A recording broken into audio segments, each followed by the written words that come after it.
Hola, vamos a empezar a revisar el contenido del curso para Matemáticas 2 y vamos a comenzar con la primera sesión que se va a tratar sobre propiedades, definiciones de ángulos, triángulos y las relaciones que hay entre triángulos. Ok, entonces lo primero es una pequeña nota que la geometría viene de dos vocablos griegos. La primera es geos, que significa tierra, y la segunda es metrón, que significa medida. Entonces, podemos definir a la geometría como el estudio simbólico de la medida de la tierra, en principio. Y para eso vamos a comenzar a analizar los conceptos fundamentales. Y se llaman así porque son la base a partir de la cual se va a empezar a desarrollar eh, esta disciplina. Y vamos a ver que son muy fáciles de comprender, ya que de alguna manera los tenemos presentes de manera intuitiva. La definición formal o matemática puede ser un poco abstracta, pero al final es algo intuitivo. ¿Sí? Ok, entonces vamos a comenzar con estos conceptos fundamentales. El primer concepto es un punto. Entonces, todos entendemos el concepto de punto. Por ejemplo, si nosotros agarramos un lápiz, un lapicero, y lo colocamos sobre una hoja en blanco, siempre y cuando tenga tinta, al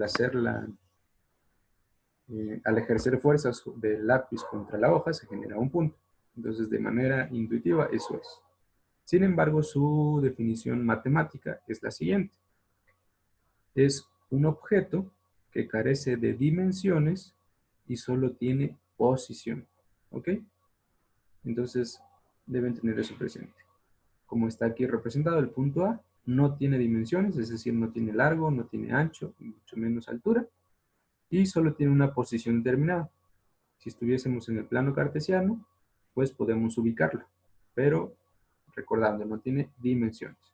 Entonces, esa es la definición formal de punto, y es el elemento más básico dentro de la geometría, el más simple. ¿Ok?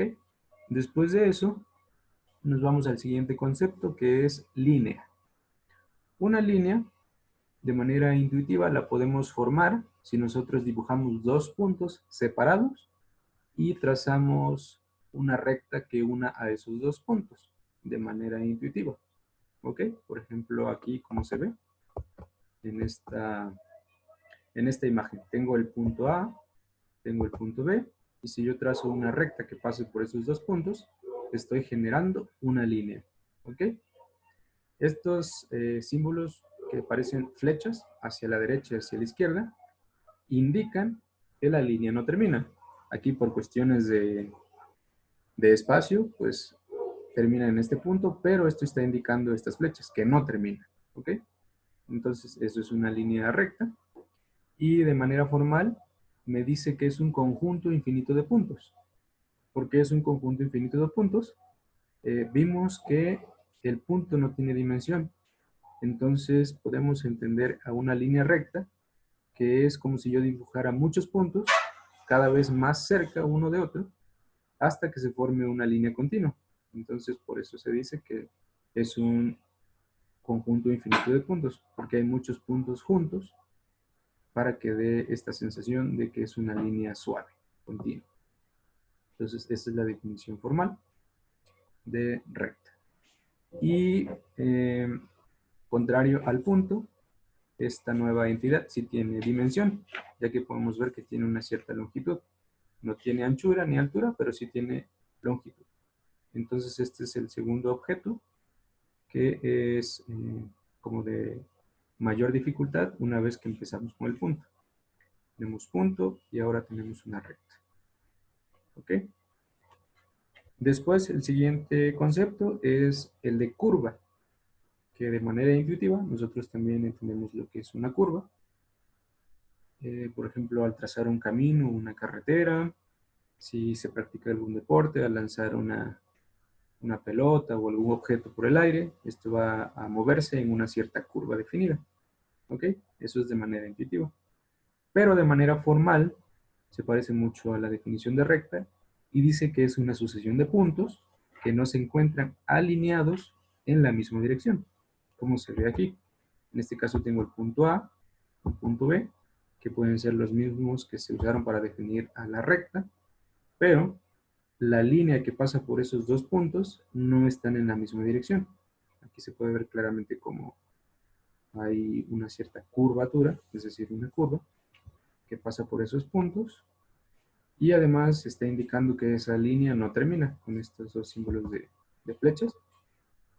Entonces esa es la definición de una curva. En el caso similar a la recta, tampoco tiene anchura ni altura, pero sí tiene una longitud. Entonces de alguna manera es parecido a la línea recta. Por otro lado, podemos pensar en que podemos combinar tipos de líneas, ya sea rectas y curvas, y a eso es lo que vamos a llamar una línea mixta.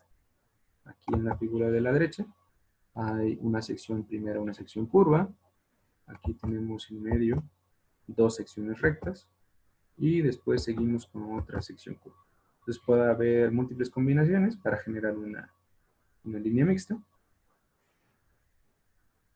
Por otro lado tenemos el segmento de recta, que no debe confundirse con una recta, y la única diferencia es que el segmento de recta termina en los dos puntos, no continúa más allá. Aquí tengo los dos puntos A y B, y el segmento de recta termina en esos dos puntos. No puede continuar ni hacia la derecha ni hacia la izquierda. En este caso, que es una línea horizontal. Entonces, esa es la única diferencia y se denota o se escribe de esta manera. Con el nombre de los puntos, en este caso AB, y por arriba tenemos una línea horizontal de esas dos letras, y eso es lo que significa segmento.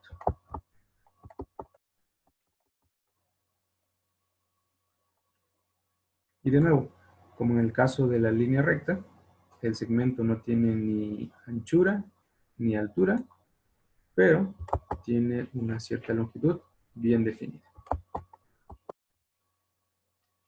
Y es importante recordar, no continúa más allá de los puntos, y cuando se escriba su nombre, en este caso, debe ir el nombre de los puntos y arriba una línea horizontal.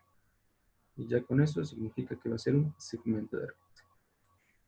Y su definición formal dice que es una parte de la recta, determinada por dos puntos dentro de la misma, y para denotar un segmento de recta se nombra sus puntos extremos mediante letras mayúsculas, siempre en mayúsculas, y se coloca sobre ellas una línea horizontal, tal como se muestra aquí a la derecha.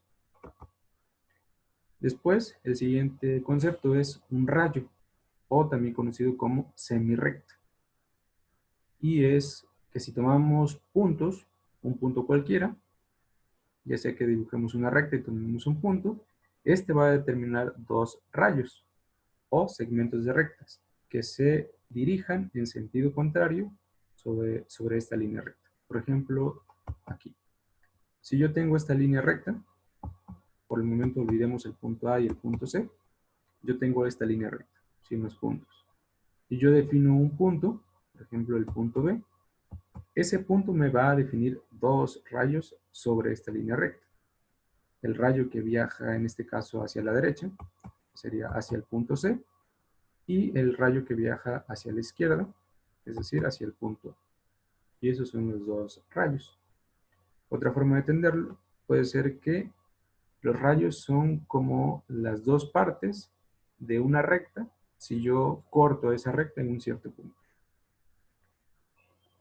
Y su escritura es muy parecida al segmento de recta, solo que en este caso la línea que lleva arriba es una flecha, no simplemente una línea horizontal, como en el caso del segmento de recta. Pueden ver aquí que hay definidos tres rayos. El primer rayo dice que es entre el punto A y el punto B, que es esta parte de aquí, pero el rayo va hacia la izquierda, entonces por eso tiene este primer nombre, con la flecha superior apuntando hacia la izquierda. También tengo el rayo que va entre BA, es decir, entre este mismo espacio, pero que va en el sentido contrario, es decir, va hacia la derecha. Es decir, tengo que comienza aquí y continúo hasta llegar a esta dirección derecha. Y también tengo otro rayo que es el que define entre el punto B y entre el punto C. Y también de nuevo puede ir hacia la derecha o puede ir hacia la izquierda. En este caso ya no está denotado hacia la izquierda, pero también existe. Entonces recuerden, el rayo es con una flecha arriba y el segmento de recta simplemente con una línea horizontal. Y por último, tenemos otro objeto que combina todos estos elementos anteriores, que es el concepto de plano. La definición formal es la siguiente. Es el elemento geométrico que tiene longitud y anchura, pero no espesor. El espesor lo podemos entender como altura también, entonces no tiene altura, pero sí posee longitud y anchura. Y se representa con una letra mayúscula, solamente una letra. Más adelante vamos a ver que existen diferentes tipos de planos y se van a estudiar en los siguientes capítulos. Una vez que entendimos estos conceptos, ya sea de manera intuitiva y después de manera formal o matemática, vamos a pasar unas ciertas definiciones. La siguiente definición es el concepto de ángulo, pero para eso hay que analizar unos conceptos antes de dar la definición formal. Y como dice aquí, el ángulo es la abertura que se forma entre dos rayos. Recordar que los rayos son rectas que empiezan en un punto y se dirigen en una cierta dirección sin terminar. ¿Ok? Entonces, eso es lo que vemos aquí. Comienzan en el punto B y, por ejemplo, el primer rayo viaja hacia el punto C en esa dirección. Luego tomo otro rayo que comience en el mismo punto B, pero ahora viaje en la dirección hacia el punto A. ¿Ok? Aquí los dos rayos están compartiendo un punto en común.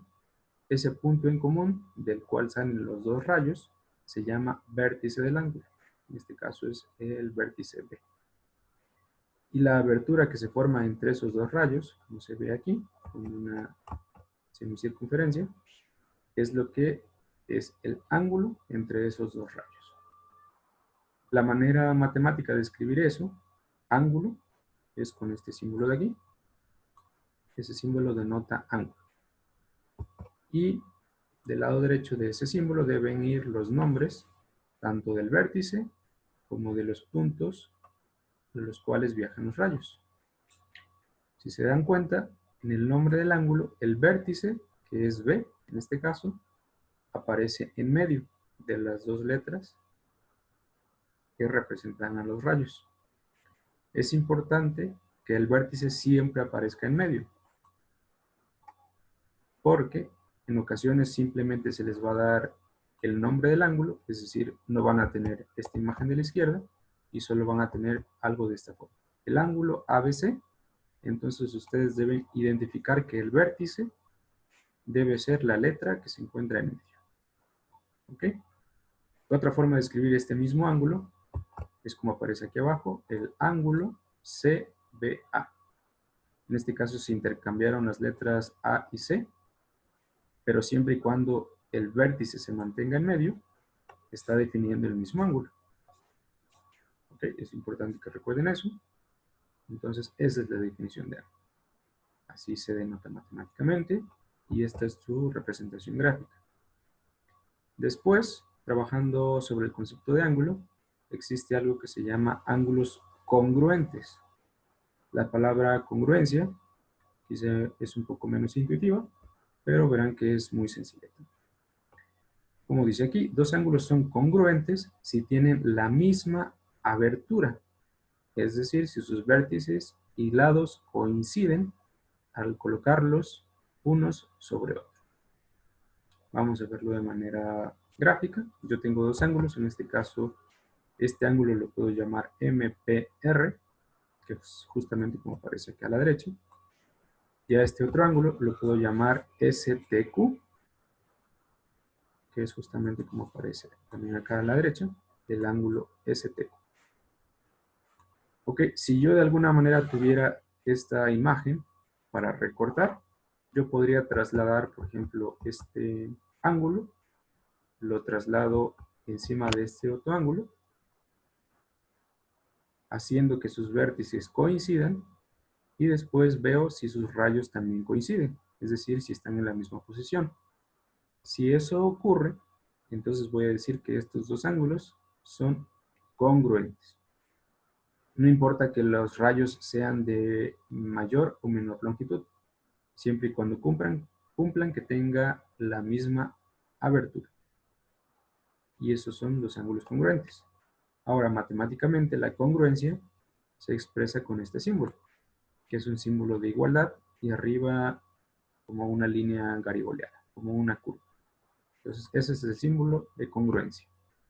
Cuando quieran decir que un ángulo o una figura es congruente a otra, se ocupará este símbolo. Entonces, toda esta expresión de la derecha se lee el ángulo MPR es congruente con el ángulo STQ. Es importante recordar que la letra que aparece en medio es el vértice del ángulo. Aquí en este caso el vértice me está diciendo que es T. Efectivamente, vemos que aquí el vértice es T. Y en este otro ángulo me está diciendo que el vértice es P. Y efectivamente el vértice es P. ¿Ok? Es importante que recuerden eso, ya que de nuevo, simplemente se les puede dar esta expresión matemática y ustedes deben identificar cómo dibujar el ángulo y dónde ubicar el vértice. ¿Ok? Y también recordar que la longitud de los lados no es importante. Pueden ser tanto de la misma longitud como de diferente longitud, siempre y cuando la abertura sea la misma. Entonces vamos a decir que esos ángulos son congruentes. ¿Ok? Una vez que tenemos definido lo que es un ángulo, ¿qué pasa si yo a un ángulo le trazo una recta que comience en el vértice y que continúe en la misma dirección de sus dos rayos, pero que divida a este ángulo original en dos partes iguales? Es decir, yo tengo el ángulo QPR y yo trazo una línea, un rayo, que inicie desde el mismo vértice, en este caso hacia el punto S, pero que me deje ese ángulo dividido en dos partes iguales exactamente. Pues a esa línea, a este rayo que yo trazo, lo llamo bisectriz. Y como su definición lo dice, es el rayo que divide un ángulo en dos ángulos congruentes de la misma medida. Por eso aquí se le indica una letra alfa, quiere decir que es la medida de este ángulo que se formó arriba, pero el ángulo que está abajo también es igual, entonces por eso es el mismo nombre. Siempre y cuando ocurra eso, vamos a decir que este rayo es una bisectriz de este ángulo UPR. Por otro lado, tengo una recta que parte en dos a un segmento de recta. En este caso tengo el segmento de recta AB. Defino mi segmento de recta. Si yo dibujo una línea perpendicular, en este caso un rayo, justo a la mitad de esa línea, de ese segmento de recta, estoy definiendo lo que es una mediatriz. ¿Okay? Los nombres pueden ser un poco similares, sin embargo, bisectriz es para ángulos y mediatriz es para segmentos de recta. ¿Sí? Entonces, esas son las condiciones para que sea una mediatriz. Divide a un ángulo en dos, y para que sea una mediatriz divide a un segmento de recta en dos también, y en partes iguales. Por último, o casi para terminar, también está una clasificación de los ángulos de acuerdo a su medida, y vamos a ver también que es de acuerdo a la suma de unos ciertos números. Entonces, para empezar, dentro de los ángulos más conocidos son aquellos que miden menos de 90 grados, por ejemplo, este ángulo que está representado aquí, que es el ángulo PQR, claramente mide menos que 90 grados. Y todos esos ángulos se llaman ángulos agudos. Cualquier ángulo que cumpla con esta condición, que mida menos de 90 grados, va a ser un ángulo agudo. Por otro lado, el ángulo que mide exactamente 90 grados se llama ángulo recto. Es justamente como se tiene aquí. Puede estar posicionado o rotado con alguna otra dirección o en alguna otra posición, pero siempre y cuando mida 90 grados, se va a llamar ángulo recto. Otro ángulo es aquel que mide más de 90 grados, pero mide menos de 180 grados. A esos ángulos se les va a conocer como obtusos, como es en el caso de este ángulo de nuevo, PQR, claramente mide más que 90 grados y mide menos que 180 grados. Entonces eso va a ser un ángulo obtuso. Y el ángulo que mide exactamente 180 grados se le llama ángulo llano, por llanura, algo plano. Después, si continuamos creciendo este ángulo, que mida más de 180 grados, pero menos de 360, se le va a llamar ángulo entrante. Este no es muy común utilizarlo, pero es bueno definirlo. Un ángulo entrante es aquel que mide más de 180 y menos de 360. Y por último, el ángulo que recorre toda la circunferencia, empieza en un punto, empieza a recorrer el sentido antihorario hasta llegar al mismo punto, y eso es lo que se conoce como el ángulo perigonal, es decir, aquel que mide 360 grados. Entonces, esta es la clasificación de los ángulos por su medida. Y luego, si tenemos dos ángulos, los podemos sumar. Y de acuerdo al valor que se obtenga, es que se van a llamar complementarios o suplementarios. Los complementarios son aquellos que sumados dan 90 grados. Aquí, por ejemplo, se ubica el ángulo BDA, que mide 30 grados, y otro ángulo que mide 60 grados, que es el ángulo BDC. Y si nosotros sumamos estas dos medidas, 60 grados más 30 grados, como se indica acá a la derecha, ángulo CDB, que mide 60, más ángulo BDA, que mide 30, y eso es exactamente 90 grados. Todos los ángulos que al sumarlos sumen 90 grados se van a llamar ángulos complementarios. Por ejemplo, puedo tener otro que uno mida 80 grados y el otro mida 10 grados. Entonces al sumarlos da 90. Entonces esos dos ángulos van a ser complementarios. Por otro lado, tengo la condición de que si al sumarlos suman 180, se van a llamar suplementarios. En este caso, tengo al ángulo PSQ, que es el ángulo de la izquierda, que mide 110 grados, más el ángulo QSR, que es el ángulo de la derecha, que mide 70 grados. Entonces, al sumarlos, 110 más 70 grados, eso nos da un total de 180 exactamente. Entonces, decimos que estos dos ángulos son suplementarios. Y así cualquier par de ángulos que al sumar sumen 180 van a ser llamados suplementarios. Otro ejemplo podría ser un ángulo de 100 grados y el otro que mide 80. Entonces la suma da 180. Entonces también van a ser ángulos suplementarios. O podemos tener un ángulo muy pequeño, por ejemplo, un ángulo de 20 grados y el otro ángulo de 160 grados. Y al sumarlos de nuevo da 180. Entonces van a ser ángulos suplementarios. Y después tenemos a los ángulos clasificados por su posición. En este caso dice ángulos adyacentes. Adyacentes se refiere a que estén pegados uno de otro, de manera intuitiva. Por ejemplo, aquí tenemos el ángulo DAC. Entonces su ángulo adyacente debe ser exactamente el que está junto a él. En este caso, de manera formal, debe compartir un rayo. Si se dan cuenta aquí el rayo AC pertenece al ángulo BAC, pero también pertenece al ángulo CAB. Entonces, cuando vean que están compartiendo un rayo, quiere decir que estos dos ángulos son ángulos adyacentes. Aquí de manera errónea podría pensarse que este rayo, aquí a la mitad es una bisectriz, ya que está partiendo a este ángulo mayor en dos partes. Sin embargo, no sabemos cuánto es la medida de estos dos ángulos. Pueden ser mayores, por ejemplo, este de la izquierda puede ser mayor que el de la derecha. Entonces, mientras no sepamos estos dos valores, no podemos decir que es una bisectriz.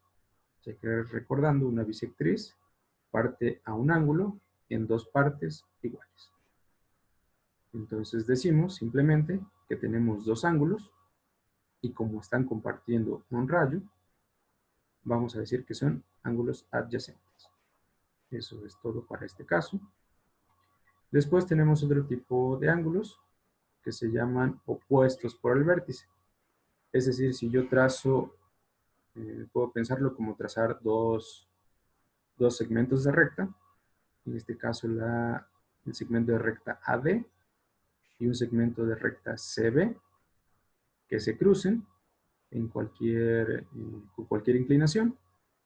Se van a formar cuatro ángulos. En este caso, este ángulo que se forma aquí, que es el AOB.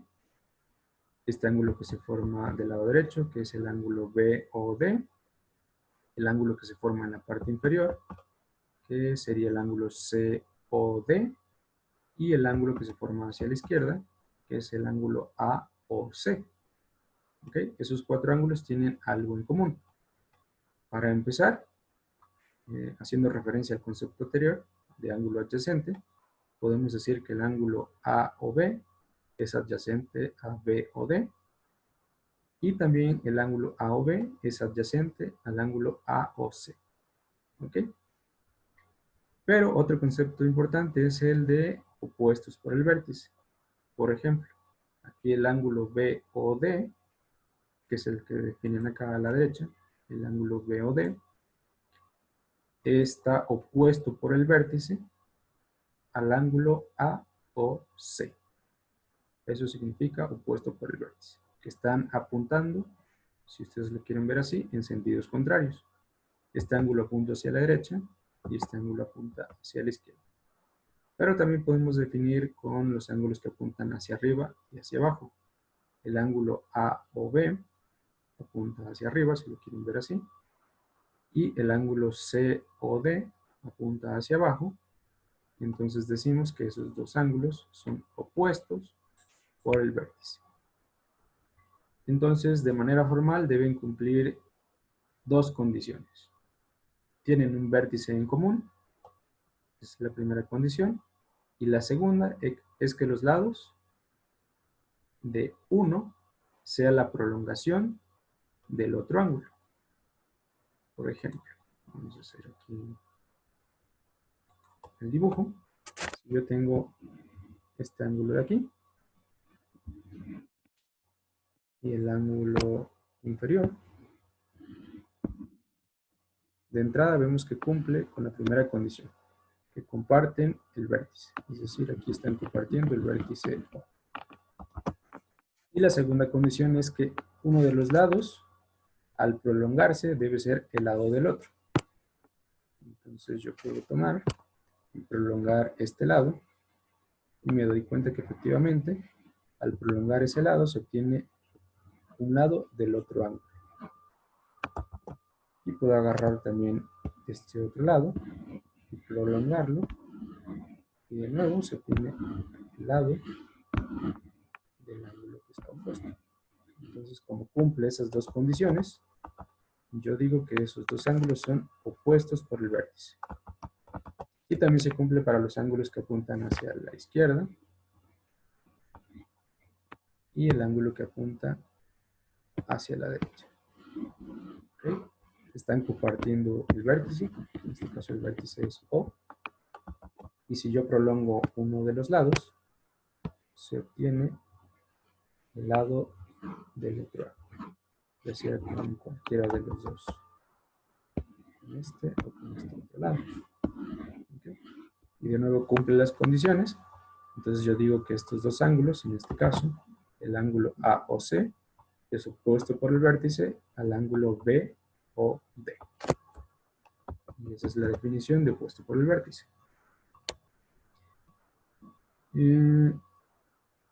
Ahora vamos a tener ángulos formados por paralelas cortadas por una secante. Pero antes de entrar en eso, hay que revisar los conceptos tanto de secantes como de rectas que se cruzan. Una recta secante o dos rectas secantes son aquellas que tienen un punto de intersección en común. Es decir, yo puedo agarrar una recta cualquiera, en cualquier lado, trazo una recta. Si yo trazo otra recta que corte a esa recta en cualquier punto, por ejemplo esto, ya estoy definiendo rectas secantes. ¿Ok? Eso es una recta secante. Puedo tomar esta otra recta y eso es otra secante. Pero, de acuerdo a la inclinación que tenga, es que vamos a poder definir a estas rectas como oblicuas, es decir, si la inclinación de las rectas me dibuja ángulos que no son de 90 grados, por ejemplo aquí, tengo este ángulo, tengo este otro ángulo, tengo este ángulo y tengo este ángulo. Y ninguno es de 90 grados. Mientras no se cumpla eso, vamos a llamar a estas rectas secantes oblicuas. ¿Okay? Esto es una recta secante, rectas secantes oblicuas, porque sus ángulos no son de 90 grados. Es decir, ángulos distintos a 90 grados. Y está el caso totalmente opuesto, que es donde sus ángulos, si yo trazo dos rectas, como aquí, pero las trazo de manera perpendicular, en este caso con esta línea vertical y esta otra línea horizontal, los ángulos que se forman son de 90 grados. Cuando eso ocurre, estoy definiendo rectas secantes, pero que son perpendiculares. ¿Okay? Y por último, dos rectas paralelas. Las rectas paralelas son aquellas que nunca se van a juntar. No importa hasta dónde prolongue yo esa línea recta. Si yo trato de dibujar en una hoja muy grande, estas dos líneas rectas continúan tanto a la izquierda y a la derecha, pero nunca se van a juntar. Entonces esa es la definición de rectas paralelas. ¿Ok? Por otro lado, si yo tengo dos rectas paralelas, como en la figura que tenemos aquí abajo, primero se define la recta AB. Vamos a hacerlo paso por paso. Defino la recta AB, como aquí. Y después defino la recta CD.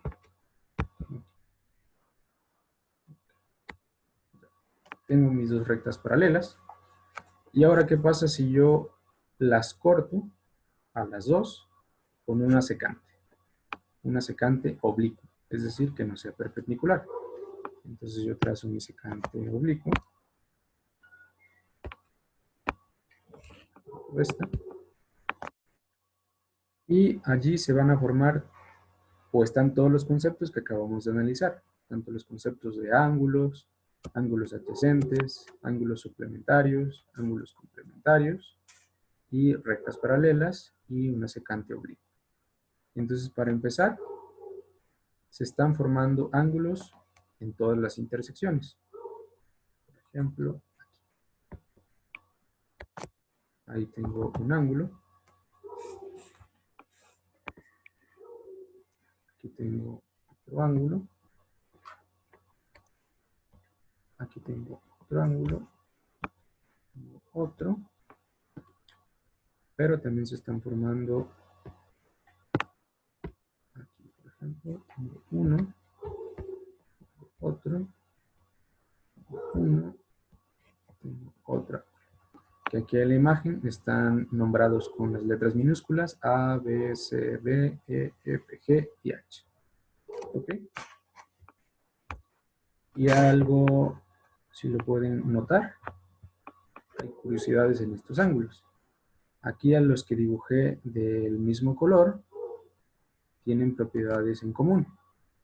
Para empezar, si nos referimos aquí a la parte superior,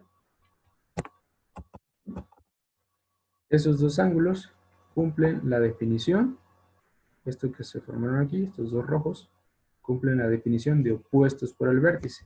O sea que comparten un vértice y la prolongación de un lado forma el lado del otro. ¿Ok? Lo mismo pasa con estos dos ángulos dibujados en azul.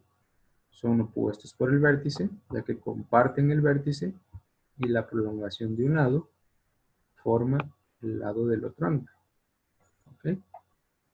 Pero eso mismo está ocurriendo en la parte de abajo.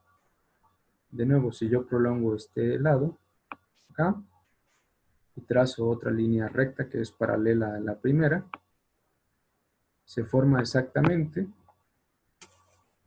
lo mismo que se está formando aquí arriba. Es decir, esta imagen se repite acá. Es exactamente igual. No es exactamente igual, pues debe ocurrir algo similar con sus ángulos.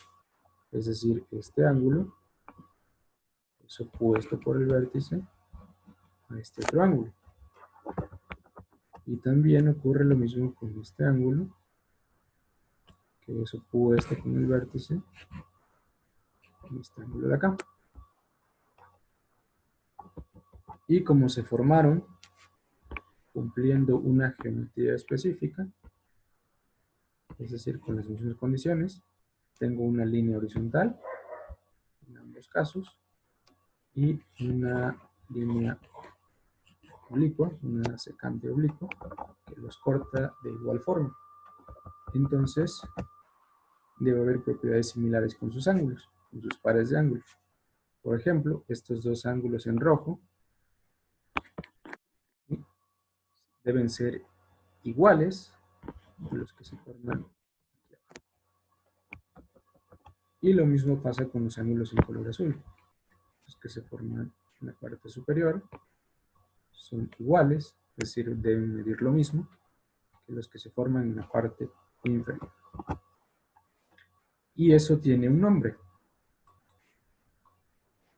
Para empezar, como lo dice aquí, dice, se forman 4 pares de ángulos correspondientes entre paralelas.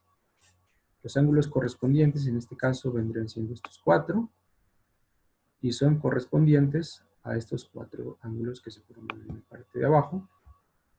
Después dice, también se forman 2 pares de ángulos alternos internos. Eso se refiere, primero, alternos, como la palabra lo sugiere, alternados. Por ejemplo, este es alterno interno con este otro azul. Pero también en color rojo, alterno, este de aquí, y como queda dentro de las paralelas, por eso los llamamos internos. Son alternos internos. Y a los que se forman por fuera de las paralelas, por ejemplo, este, con este de acá, los vamos a llamar alternos externos. Y lo mismo con este ángulo aquí, como está fuera de la paralela y está alternado con este de aquí, los vamos a llamar alternos externos. ¿Ok? Y esos alternos externos y alternos internos, como son iguales, pues decimos que son congruentes. ¿Ok? Y luego dice también que se forman 4 pares de ángulos opuestos por el vértice. Esos ya los vimos. Por ejemplo, este es opuesto con el vértice con este. Este es opuesto con el vértice con este de aquí. Y lo mismo se forma en la parte de abajo. Este es opuesto con el vértice con este. Y este es opuesto con el vértice con este. Listo. Y por último dice que se forman 8 ángulos suplementarios. Si recuerdan la definición de suplementarios, ángulos suplementarios son los que suman 180 grados. Por ejemplo, aquí, en la parte superior, estos dos ángulos son suplementarios, ya que suman 180 grados. Ese es el primer ángulo. Los ángulos de acá son suplementarios, ya que suman 180. Pues ahí van dos pares de ángulos. Estos de aquí suman 180. Ahí van tres pares de ángulos. Y este con este también suman 180 grados. Entonces ahí van 4 pares de ángulos. Y esos mismos pares de ángulos se cumplen en la parte de abajo. Es decir, esto mide 180. Esto también mide 180. Y estos de aquí también suman 180. Y estos también suman 180. Entonces ahí están los 4 pares de ángulos arriba y 4 pares de ángulos abajo, que suman 180, por lo tanto son ángulos suplementarios. Y a manera de resumen, está una tabla donde se muestra la característica y la definición matemática de cada uno de los ángulos. Por ejemplo, dice ángulos correspondientes son los mismos que se sitúan en el mismo lado de la transversal. La transversal, entiéndanla como la recta que corta a otra recta. Entonces podría ser, son los ángulos que se sitúan del mismo lado de la recta que corta a la paralela. ¿Ok? Entonces, por ejemplo, acá dice, se tienen estas parejas de ángulos correspondientes.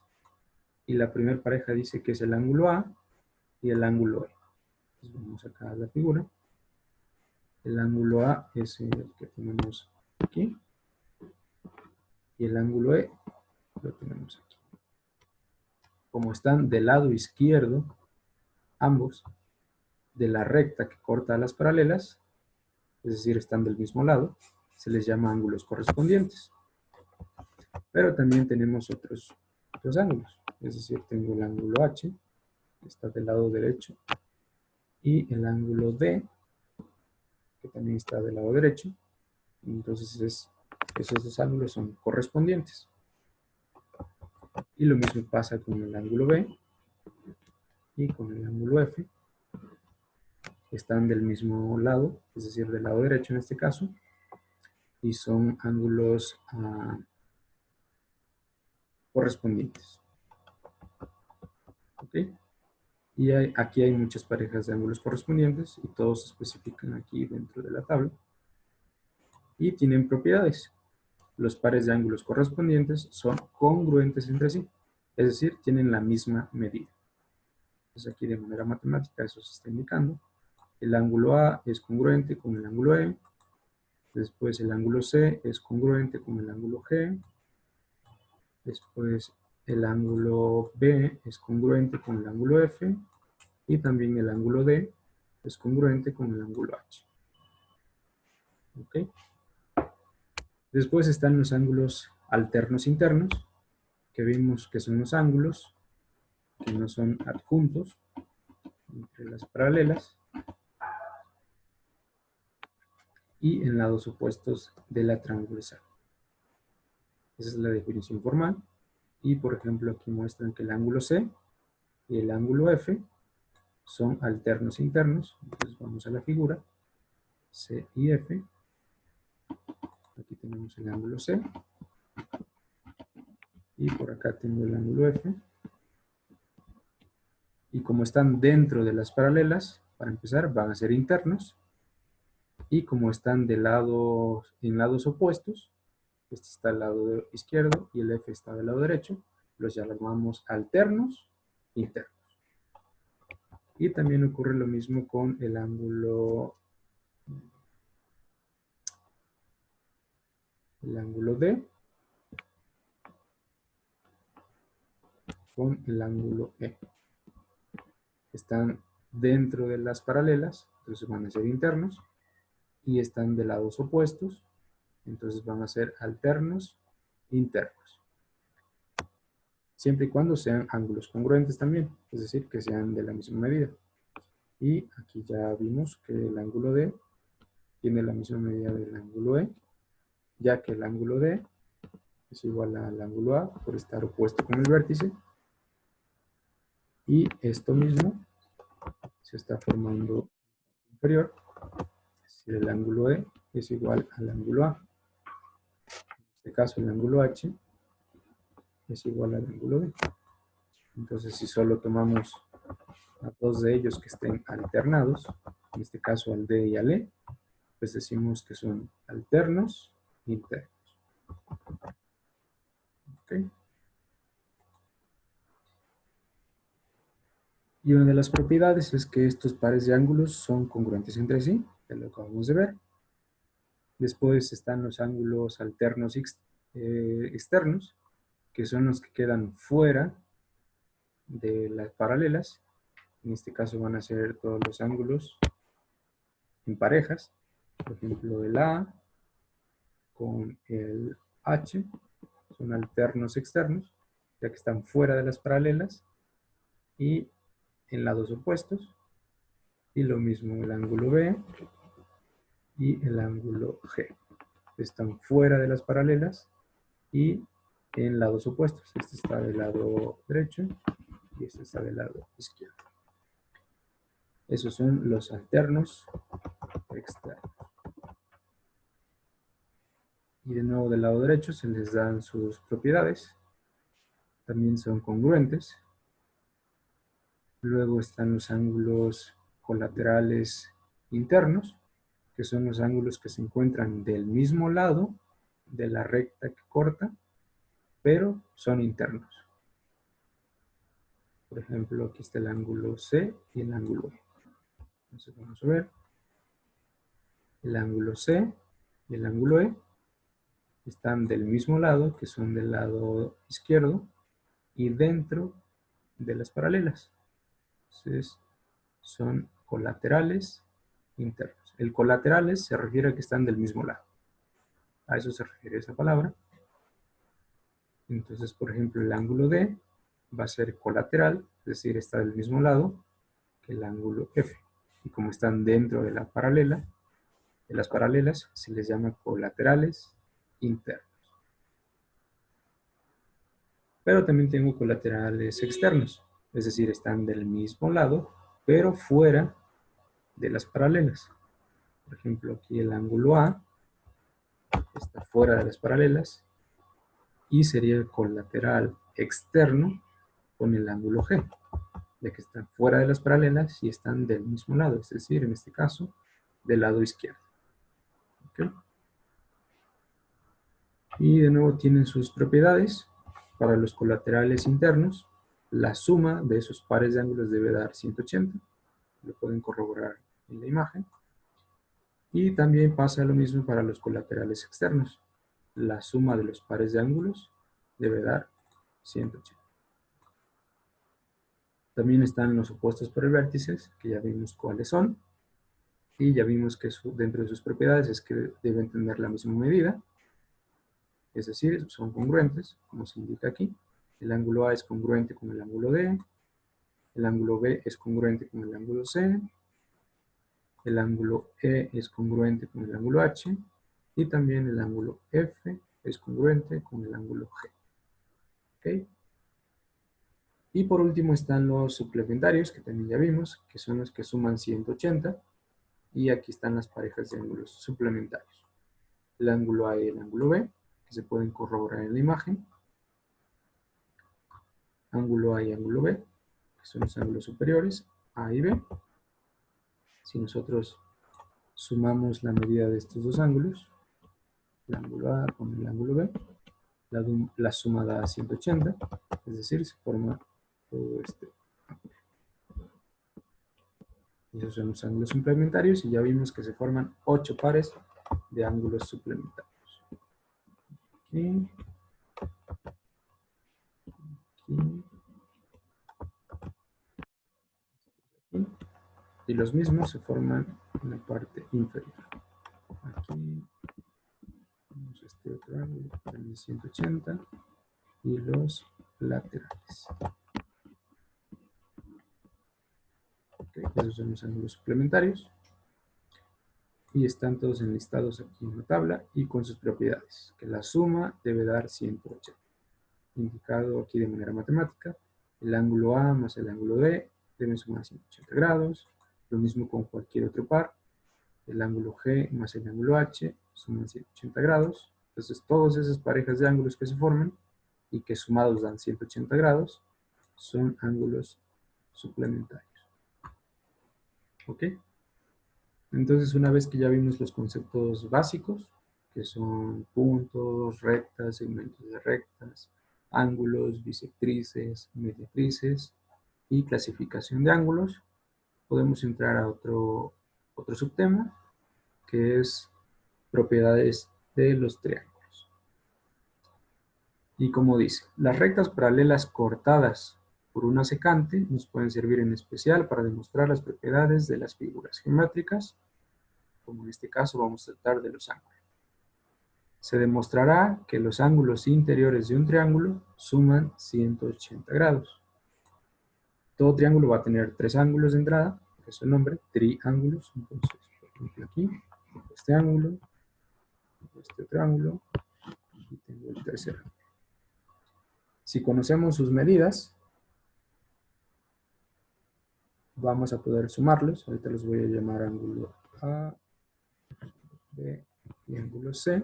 Debe ocurrir que el ángulo A sumado con el ángulo B sumado con el ángulo C siempre debe dar 180 grados.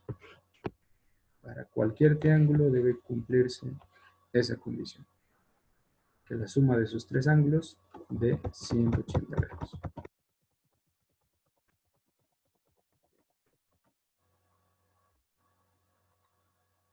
Entonces aquí se intenta hacer una pequeña demostración dibujando un triángulo y agarran uno de los lados, en este caso el lado CB, y se traza una recta paralela.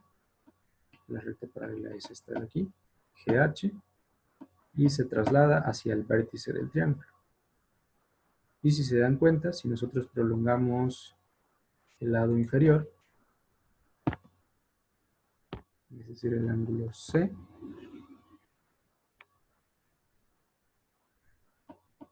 a ver cuenta que se fuera el ángulo, se forma la imagen que estudiamos arriba, donde tenemos dos rectas paralelas, cortados por una secante. Y ahí se pueden estudiar todas las propiedades de los ángulos que vimos, los internos, opuestos por el vértice, complementarios. Y si uno empieza a estudiar todas esas propiedades, se puede demostrar que la suma de estos ángulos interiores del triángulo debe dar 180. ¿Okay? Simplemente ocupando los conceptos anteriores. Todos los conceptos anteriores. ¿Okay? Y aquí tenemos una de las características que cumple con esta figura. Para empezar, aquí me está definiendo a la recta o al rayo GH, es la recta superior. Este símbolo significa paralelo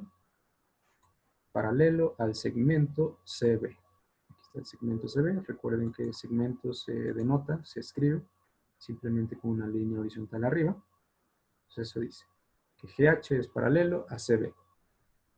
Entonces aquí dice que la razón por qué eso ocurre es porque nosotros así lo decidimos o así lo construimos.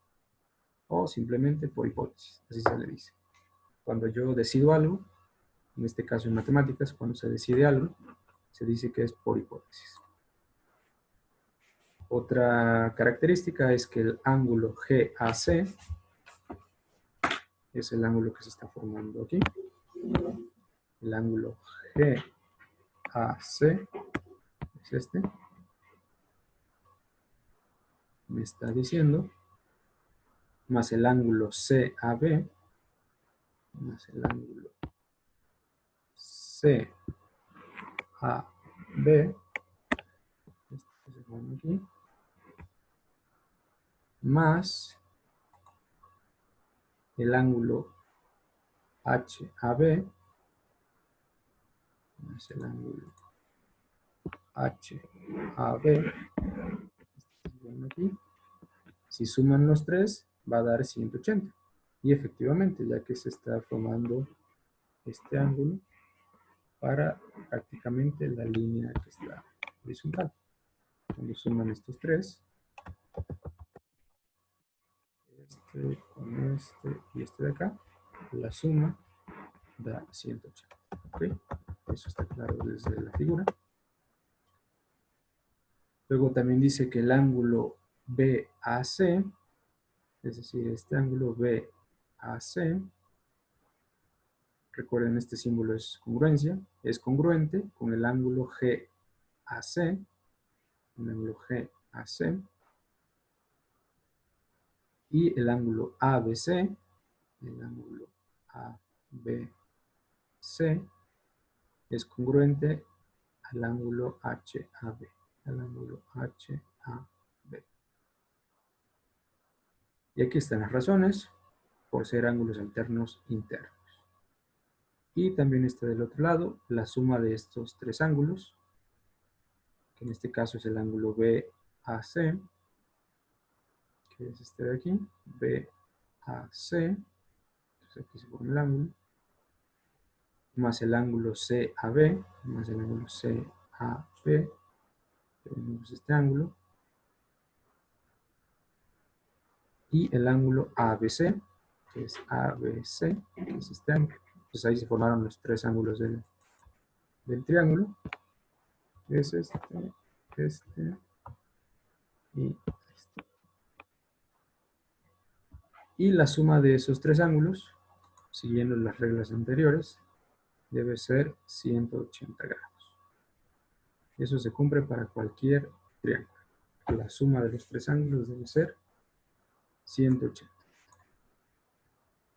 Y entonces esos serían todos los conceptos básicos para empezar a entender lo que es la geometría, aplicando todas las definiciones, empezando por segmentos de recta, por rayo, por bisectriz, por mediatriz, por la clasificación de ángulos por sus medidas, por sus posiciones y por las características que vimos en el último caso de la recta que corta a dos rectas paralelas, que son alternos internos, alternos externos, que son opuestos por el vértice, suplementarios, complementarios, etc.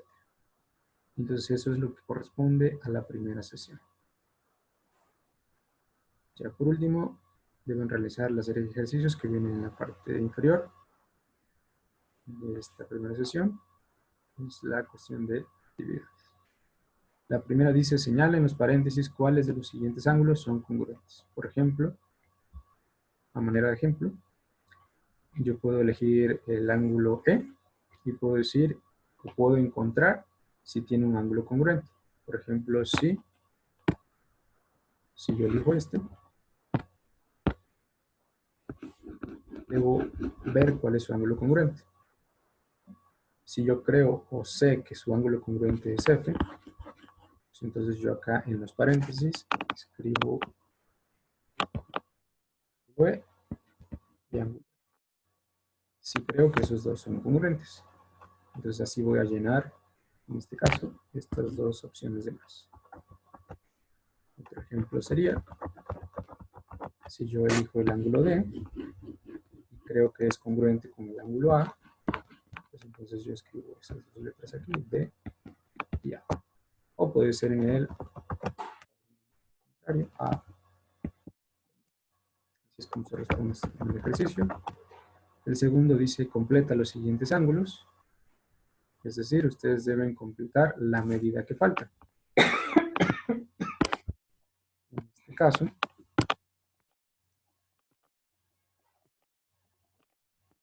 deben encontrar esta medida. Les están dando esto que mide 71, entonces deben encontrar esta de acá. Para la figura de acá de la derecha, les están dando esta medida. Ustedes deben encontrar esta de aquí. Y así en las demás figuras. En este caso les están dando esta medida y ustedes deben encontrar la medida de los ángulos restantes. Y lo mismo en este de aquí, les están dando este ángulo de 29 grados, entonces hay que calcular la medida de los demás aplicando los conceptos puestos por el vértice, alternos internos, alternos externos, etc. Entonces así se resuelve esta segunda parte.